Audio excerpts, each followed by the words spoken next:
I'm sorry that I cannot join you this morning. The topic of this conference, trust in education, is truly important and very timely.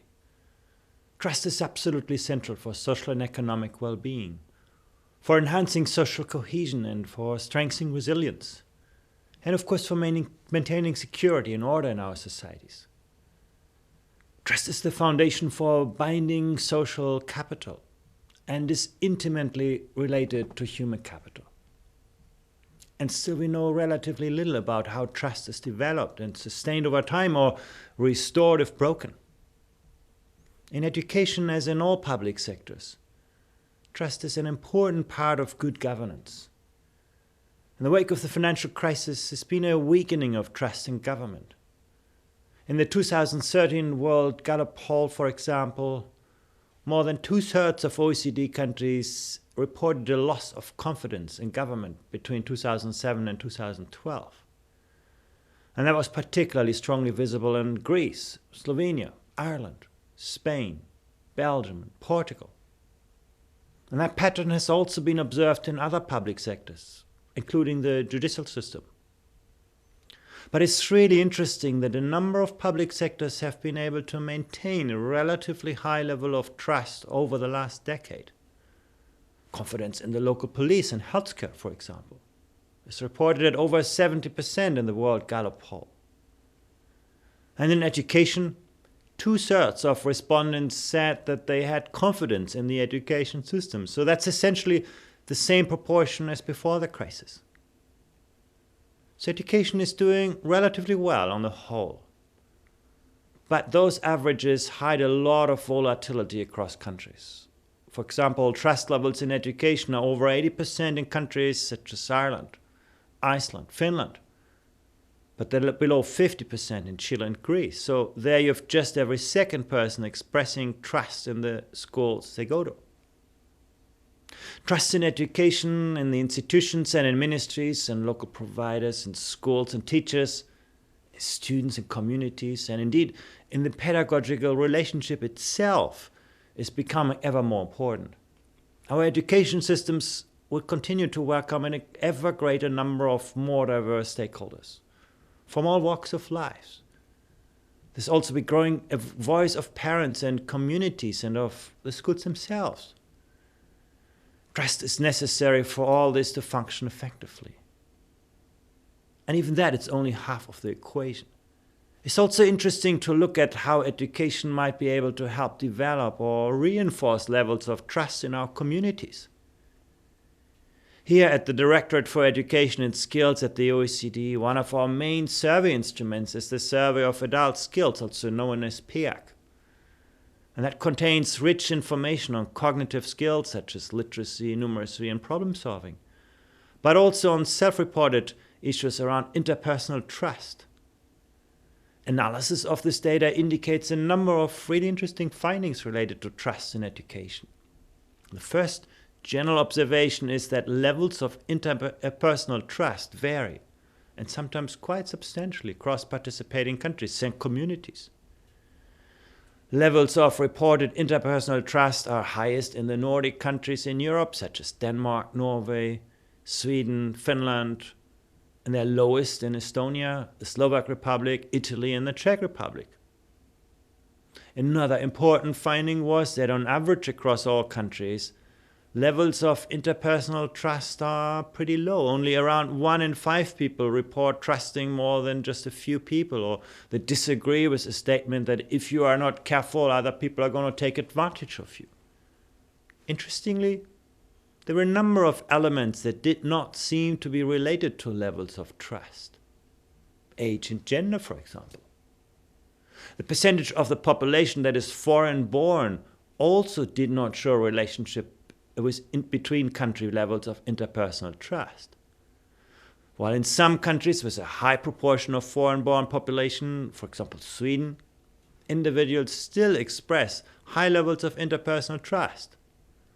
In many countries with very few migrants, however, in Italy, the Czech Republic, the Slovak Republic, and Poland, for example, individuals express lower levels of trust.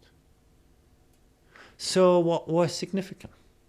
The importance of education is the major story that rings through across all participating countries and communities in this survey. And that was observed not just on a country level, but also on an individual level through two major dimensions: the level of education of the participant, him or herself, and in the level of attainment of the participants' parents. For example, university-level graduates report higher levels of interpersonal trust than individuals who only obtained a lower secondary qualification. And that difference is larger than 25 percentage points in Denmark, Sweden, Norway, Finland, Netherlands, the French-speaking community of Canada, and so on.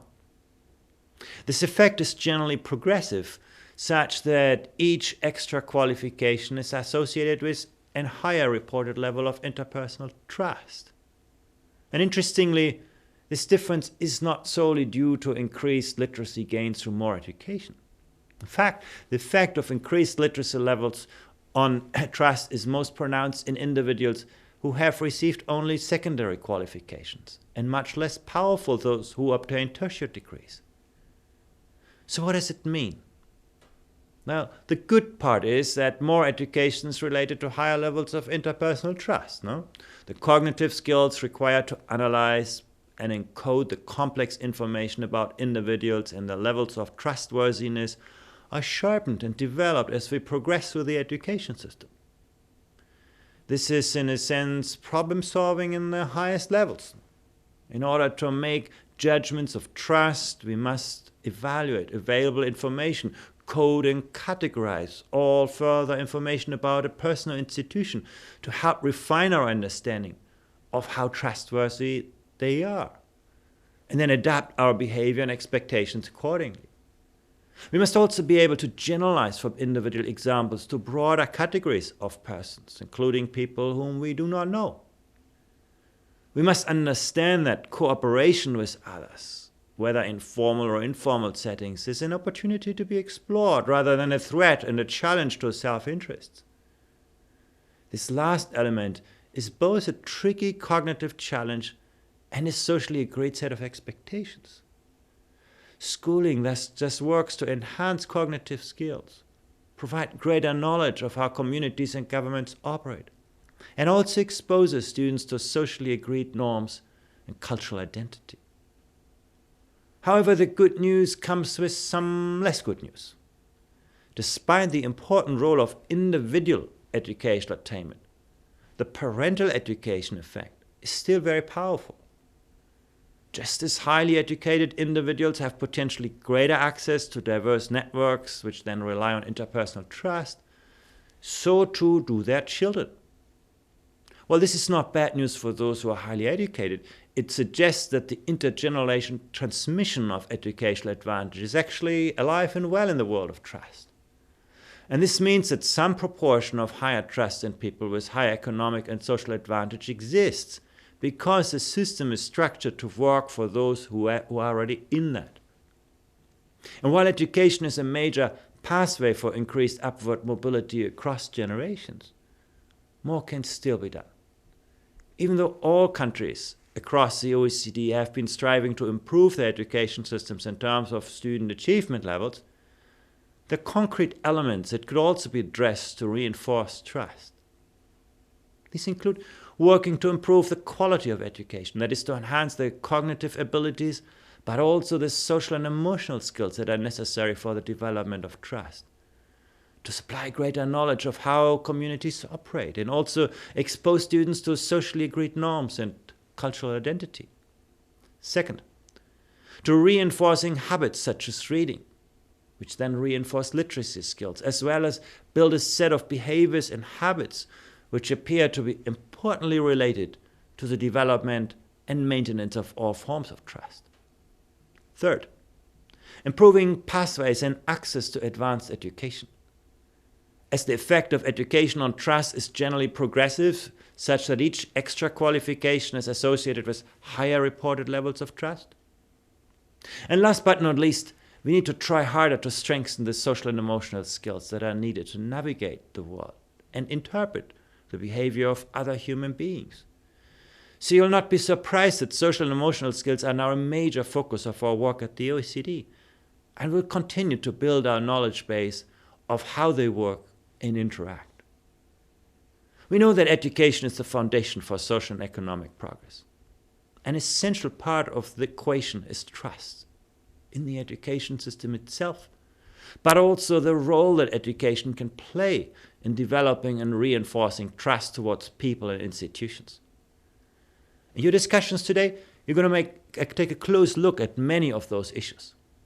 You'll also look at a series of country examples and times when trust broke down in the system and the efforts taken to restore it. These will be fascinating examples of the kind of governance challenges faced by education systems. I wish you a very productive and fruitful discussion on these important issues. It is your active feedback and involvement at conferences like these that shapes and drives our research and helps us move together towards solutions in an increasingly complex and volatile world. So I'm looking forward to the outcomes of this discussion.